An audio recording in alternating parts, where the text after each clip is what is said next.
అశ్విని ఇగో ఈ వీడియో చూసినావా 7 million views పోయింది సినిమా అది. అయ్యా కార్తిక్ ఫోన్ చేస్తాను.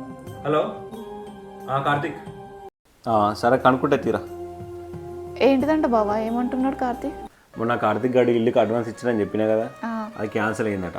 2 సంవత్సరాల నుంచి వాడు ఇల్లు కొందాం దగ్గర దాకపోతున్నాడు, అంతా అయిపోతుంది అనుకుంటాను, క్యాన్సిల్ అవుతుంది. ఏందో అర్థమవుతుంది అసలు.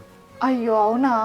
ఇల్లే కాదే పెళ్ళి కూడా అన్ని దగ్గర దాకా వస్తున్నాయి, సంబంధాలు క్యాన్సిల్ అవుతున్నాయి వల్ల. ఎందుకు ఏమో మనకి ఇట్లా. మరి మన గురూజీ ఉన్నాడు కదా బావా, ఆయనకు ఒకసారి ఫోన్ చేస్తే ఈయన సమస్య ఏందో చెప్తే ఆయన పరిష్కారం చెప్తాడు కదా. ఒకసారి కార్తీక్కి ఆ గురూజీ గురించి చెప్పి ఆయన నెంబర్ ఇచ్చి ఒకసారి కాంటాక్ట్ అవ్వమని చెప్పు. అయ్యో అవును కదనే, మర్చిపోయినా, చెప్తావు. మీ కుటుంబంలో కూడా ఏదైనా సమస్యలు కానీ ఇబ్బందుల్లో కానీ ఉన్నారంటే మేము పైన చూపించే నెంబర్కి ఒకసారి కాంటాక్ట్ అవ్వండి. గురువు గారికి కాల్ చేసి మీ ప్రాబ్లమ్స్ ఏంటో చెప్పండి. తను చెప్పే పరిష్కారం కనుక మీకు నచ్చినట్లయితే, మీకు నమ్మకం అనిపిస్తే ఫర్దర్గా ప్రొసీడ్ అవ్వండి. థ్యాంక్ యూ అండి, bye bye. Please subscribe our channel.